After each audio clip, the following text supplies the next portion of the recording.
સિવાય BA paper 12 માં આપણે યુનિટ 1 માં સામાજિક સંશોધનનો પરિચય એમાં આપણે કેટલીક બાબતોની ચર્ચાઓ કરતા હતા. એક બાબતની માહિતી આપવાની છે કે તમે YouTube માં જે પણ વિડિયો જોવો છો એ વિડિયોમાં નીચે સબસ્ક્રાઇબર લખેલું છે. એ ચેનલ સબસ્ક્રાઇબ કરો.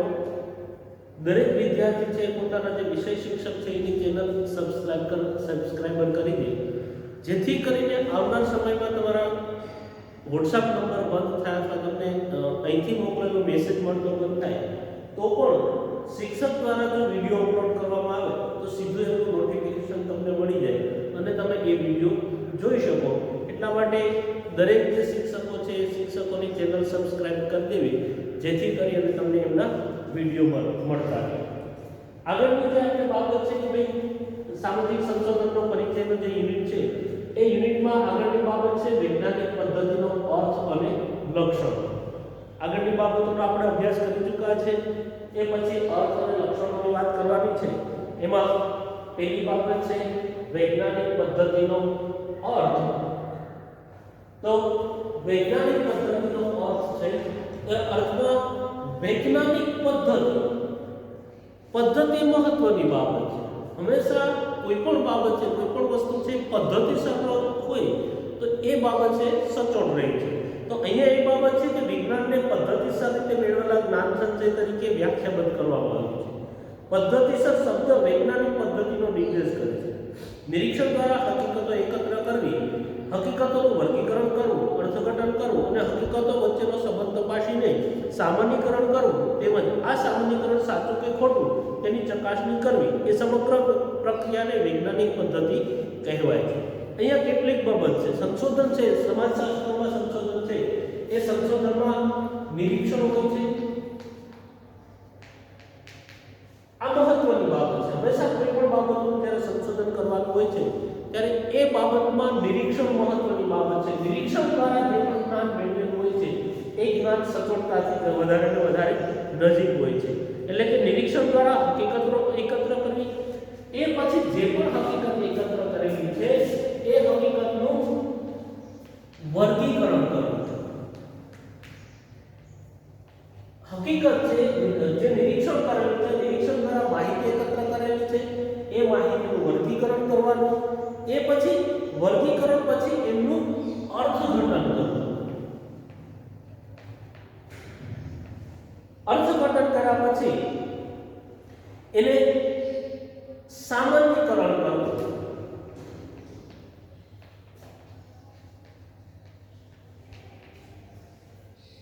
આ છે વૈજ્ઞાનિક પદ્ધતિ માટેની કેટલાક નિયમો છે કે કોઈ પણ બાબતોનું જ્યારે સંશોધન કરવાનું હોય છે તો સંશોધન માટે સૌથી પહેલા એ બાબતનું નિરીક્ષણ કરવાનું હોય છે.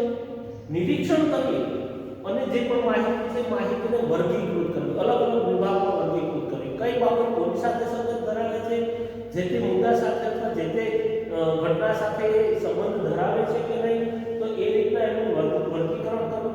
વર્ગીકરણ કરી અને માહિતીને અર્થઘટી અર્થ નીકળે, એમાંથી કંઈક માહિતી મળે, એ શું કહે કે સમજવા યોગ્ય બને એ માટે અર્થઘટન કરવું અને એ પછી એનું સામાન્યીકરણ કરવું. આ આખી પદ્ધતિ છે.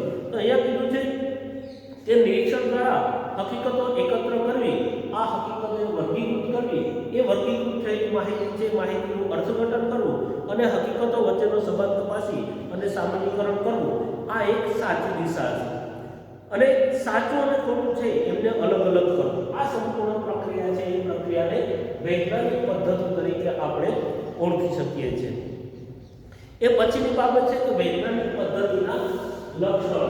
એમાં પહેલી બાબત છે તાટસ્થ્ય. એટલે એમાં કીધું છે કે એ મૂળ પર તાટસ્થ્ય અને વૈજ્ઞાનિક પદ્ધતિનું મહત્વનું લક્ષણ બને છે. તેમના મતે વૈજ્ઞાનિક પદ્ધતિ દ્વારા મેળવેલા જ્ઞાનમાં સત્ય શોધવામાં આવે છે. કોઈ પણ પ્રકારની અસર નીચે હકીકતો એકત્ર કરવાની નથી.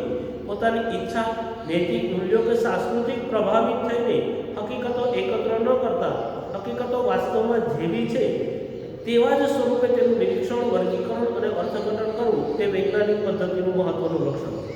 બીજા શબ્દોમાં કહીએ તો હકીકતોના નિરીક્ષણ, વર્ગીકરણ, અર્થઘટન કે સામાન્યીકરણ કરવામાં વૈજ્ઞાનિક વલણ અપનાવવું તે વૈજ્ઞાનિક પદ્ધતિનું પાયાનું લક્ષણ તરીકે ઓળખી શકાય છે.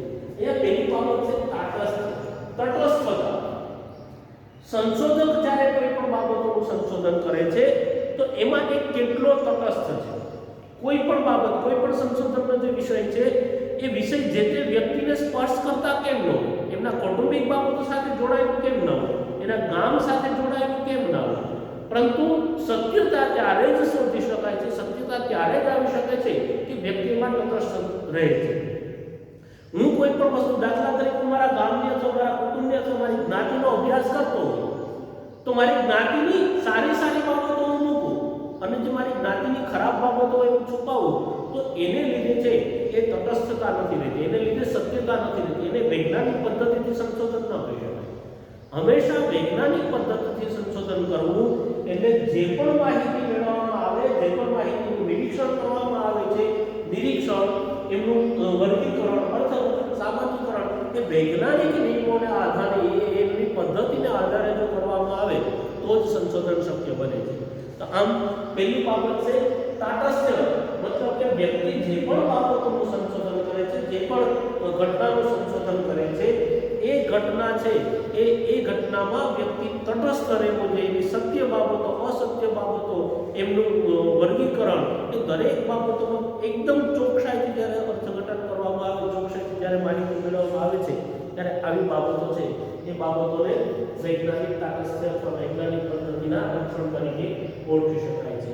એ પછીની બીજી બાબત છે એમાં ચકાસણી. તો કે વુલ્ફરના અનુભવજન્ય ચકાસણીને વૈજ્ઞાનિક પદ્ધતિનું બીજું મહત્વનું લક્ષણ તરીકે ઓળખી શકાય છે. વિજ્ઞાન ચકાસણીજન્ય છે એટલે સ્વાભાવિક રીતે જ વૈજ્ઞાનિક પદ્ધતિમાં ચકાસણીને પ્રાધાન્ય છે. અહીં જે માહિતી એકત્ર કરવામાં આવે તે સાચી કે ખોટી તે અંગે પ્રશ્ન ઉઠાવવામાં આવે છે. આધાર પુરાવા વિના માહિતીને હકીકત તરીકે સ્વીકારવામાં આવતી નથી. એ જ રીતે જે નિયમ કે સિદ્ધાંત સ્થાપવામાં આવે તેની પણ અવિરતપણે ચકાસણી કરવાની રહે છે. ત્યાં બીજી બાબત છે ચકાસણી. હું કોઈ પણ વાત એમને રજૂ કરી દઉં, પરંતુ એ વાત ક્યાંથી મેં રજૂ કરી એની પાછળના પુરાવા હોવા જોઈએ. સામાન્ય વસ્તુ આપણે જોઈએ છે, આપણે ક્યાંક ને ક્યાંક પિક્ચરમાં, સિરિયલમાં અથવા અન્ય ક્યાંક કેટલીક જગ્યાએ આપણે ઘણી વખત આપણી જે કોર્ટ છે, આપણા જે ન્યાયાલય છે એના કેટલીક વખત સીન જોતા હોય છે. એમાં આપણે જોઈએ છે કે જજ દ્વારા કહેવામાં આવે છે કે આના પુરાવા શું. કોઈ પણ ઘટના બની, કોઈ પણ બાબત બની અથવા કોઈ પણ વ્યક્તિ દોષિત અથવા નિર્દોષ છે તો એમના પુરાવા શું, એ પુરાવાને આધારે સત્ય છે કે અસત્ય છે એ બાબત કહેવામાં આવે છે, બાબતનો નિર્ણય આપવામાં આવે છે. તો અહીંયા સમાજશાસ્ત્રમાં જે સંશોધન કરવામાં આવે છે, જે વૈજ્ઞાનિક પદ્ધતિનો ઉપયોગ કરવામાં આવે છે, એમાં ચકાસણી મહત્વની બાબત છે. તમે કોઈ પણ માહિતી ક્યાંથી લીધી છે, કોઈ પણ ઘટના અંગેનો અભ્યાસ કરો છો તો એ ઘટના છે એ કઈ રીતના બની, એની પાછળના એના જે આધાર પુરાવા છે એ આધાર પુરાવા મહત્વના છે. એ આધાર પુરાવા એટલા માટે મહત્વના છે કે મેં આપેલી કોઈ પણ શું કહે કે માહિતી છે એ માહિતી સાચી છે કે ખોટી છે એ આધાર પુરાવાના આધારે ચકાસી શકાય છે અને એ પછી માહિતીને અલગ કરી શકાય છે. તો આમ બીજો એનું લક્ષણ છે એ ચકાસણી છે. એ પછી આગળની જે ત્રીજી બાબત છે સામાન્યીકરણ. તો એમાં કીધું છે કે વૈજ્ઞાનિક પદ્ધતિ પ્રાથમિક રીતે વસ્તુઓ અને ઘટનાઓના પ્રકારો અને વર્ગો સાથે સંકળાયેલી છે. તેનું મુખ્ય ધ્યેય પ્રકૃતિમાં રહેલી વ્યવસ્થા શોધવાનું છે. આ માટે તે નિરીક્ષણ કરેલી હકીકતો સર્વસામાન્ય લાક્ષણિકતાઓ શોધવા પ્રયત્ન કરે છે. જે હકીકતોનું નિરીક્ષણ કરવામાં આવ્યું હોય તેના આધારે સર્વસામાન્ય નિયમો છે એ શોધવા પ્રયત્ન કરવામાં આવે છે. આ રીતે શોધેલા નિયમો સમગ્ર સૃષ્ટિના નિયમન સમજવામાં મદદરૂપ બને છે. વુલ્ફર નોંધે છે તેમ આ રીતે શોધેલા દરેક નિયમ અભ્યાસ હેઠળની ઘટનાઓ કે તથ્યના વર્ગના સ્વરૂપમાં મહત્વનું સૂત્ર છે અને આવા ઘણા નિયમોને શોધ સમગ્ર વ્યવસ્થા કે ઘટનાઓની ઢબે સમજવામાં ઉપયોગી બને છે. અહીંયા કીધું સામાન્યીકરણ. હંમેશા સંશોધન કરવામાં આવે છે તો સંશોધન કરવાનો મુખ્ય ધ્યેય શું છે? તો કે જે પણ ઘટના છે, જે પણ બાબતો છે, એ બાબતોને સમજવા માટે, તો એ બાબતોને સમજવી, દાખલા તરીકે સમાજની કોઈ સમસ્યા છે તો એ સમસ્યાને સમજવી અને એ સમસ્યાનું નિરાકરણ કરવું, એ માટેના જે નિયમો કાઢવામાં આવે છે, જે સિદ્ધાંત સ્થાપવામાં આવે છે, એ નિયમો અથવા સિદ્ધાંતને સામાન્યકરણ તરીકે ઓળખી શકાય છે. મતલબ કે જે ઘટના, જે શા માટે કોઈ પણ સંશોધન કરવામાં આવે છે, તો કે સામાન્યકરણ કરવા માટે. એ ઘટના છે, એ ઘટના કઈ રીતના બની, એ ઘટના ફરીવાર ન બને એના માટેના જે નીતિ નિયમો, એના માટેના જે સિદ્ધાંતો સ્થાપવા માટે છે, એ શું કહેવાય કે એ ઘટનાનું સંશોધન કરવામાં આવે છે. આમ મુખ્ય જે છે પ્રકૃતિમાં રહેલી જે વ્યવસ્થાઓ છે, એ વ્યવસ્થાઓ શોધવાનું છે.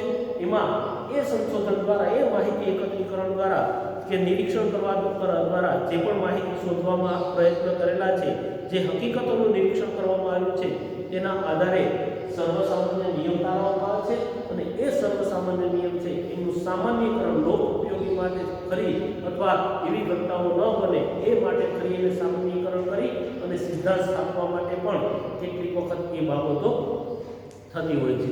અને એ પછીની એમાં છેલ્લી બાબત છે વૈજ્ઞાનિક વલણ, જે સૌથી મહત્વની અને છેલ્લી બાબત છે કે ભાઈ વિજ્ઞાન અને વૈજ્ઞાનિક પદ્ધતિ પ્રાથમિક રીતે વૈજ્ઞાનિક વલણોનો નિર્દેશ કરે છે. વૈજ્ઞાનિકે સંશોધન સમસ્યા પરત્વે તે અંગેની માહિતી મેળવવામાં, માહિતીનું પૃથ્થકરણ કરવામાં તેમજ સામાન્યકરણ કરવામાં સાર્વત્રિકતામાં શ્રદ્ધાઓ પર આધારિત રહેલું છે. કોઈ પણ વિષય વસ્તુને વૈજ્ઞાનિક પદ્ધતિ દ્વારા અભ્યાસ કરનાર હર કોઈ વ્યક્તિમાં વૈજ્ઞાનિક વલણ હોવું આવશ્યક છે. વસ્તુલક્ષિતા, સાપેક્ષવાદ, નૈતિક તાતસ્થ્ય, સરળ રજૂઆત, સંચયવાદ અને નમ્રતા એ વૈજ્ઞાનિક વલણમાં મહત્વના લક્ષણો છે. એટલે કે માહિતી મેળવવામાં, માહિતીનું વર્ગીકરણ અને પૃથ્થકરણ કરવામાં, અર્થઘટન અને સામાન્યકરણ કરવામાં વિજ્ઞાનીએ આત્મલક્ષી પરિબળોથી પર રહેવાનું છે. એણે સત્ય, પૂર્ણ સત્ય અને સત્ય સિવાય બીજું કશું જ નહીં એ પરિસ્થિતિએ પહોંચવા માટે પ્રયાસ કરવાનો છે. અને તે જે જ્ઞાન મેળવે એ જ્ઞાનને સનાતન સત્ય નથી, નવી હકીકતો પ્રાપ્ત થતાં તેમાં સુધારો વધારો થવાને અવકાશ રહેલો છે એમ માનીને આગળ વધવાનું છે. તેણે હકીકતોને લગતું નગ્ન સત્ય બહાર લાવવાનું છે. હકીકતોની જે સમજૂતી આપવામાં આવે તે સરળ હોવી જોઈએ.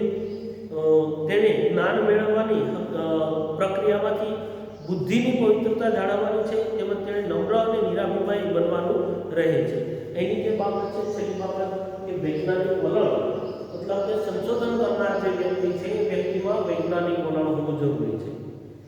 એનામાં આત્મલક્ષી બાબતો છે ન આવવી જોઈએ. હમણાં જે આપણે ચર્ચાઓ કરી કે જ્યારે સંશોધનકાર છે એ સંશોધન કરે ત્યારે એ સંશોધનમાં એમને એ સંશોધન અથવા જે પણ ઘટનાનું સંશોધન કરે એ ઘટના એમની સાથે જોડાયેલી હોય તો પણ એમાં આત્મલક્ષી બળ ન આવવા જોઈએ. મેં હમણાં કીધું કે હું મારી જ્ઞાતિનો અભ્યાસ કરતો હોય તો એમાં મારી જ્ઞાતિની દરેક બાબતો આવી જોઈએ, સારી બાબતો પણ હોવી જોઈએ અને ખરાબ બાબતો આવી જોઈએ, તો સચોટ બાબતો આવે છે. આમ વૈજ્ઞાનિક વલણ છે એ પણ એક મહત્વનું લક્ષણ છે અને વ્યક્તિ જો વૈજ્ઞાનિક વલણનો ઉપયોગ ન કરે તો સચોટ માહિતી ન મળી શકે. અને હંમેશા સંશોધનકાર છે એમણે સતત ને સતત સંશોધન કરતા રહેવા જોઈએ. એમણે મેળવેલું જ્ઞાન છે એ પૂર્ણ સત્ય નથી, એમણે કરેલું સંશોધન છે એ પૂર્ણ સત્ય નથી, હજુ પણ એમાં કંઈક બાબતો ખૂટતી રહે છે. એ બાબતોને ધ્યાને રાખીને સતત ને સતત એમણે એમાં સંશોધન કરતું રહેવું પડે છે. આમ વૈજ્ઞાનિક વલણ છે એ વૈજ્ઞાનિક પદ્ધતિના લક્ષણોની છેલ્લી બાબત છે. એ પછીનો આગળનો મુખ્ય ટોપિક છે વૈજ્ઞાનિક પદ્ધતિના સોપાનો, જે આપણે આગળના ક્લાસમાં એમનો અભ્યાસ કરીશું.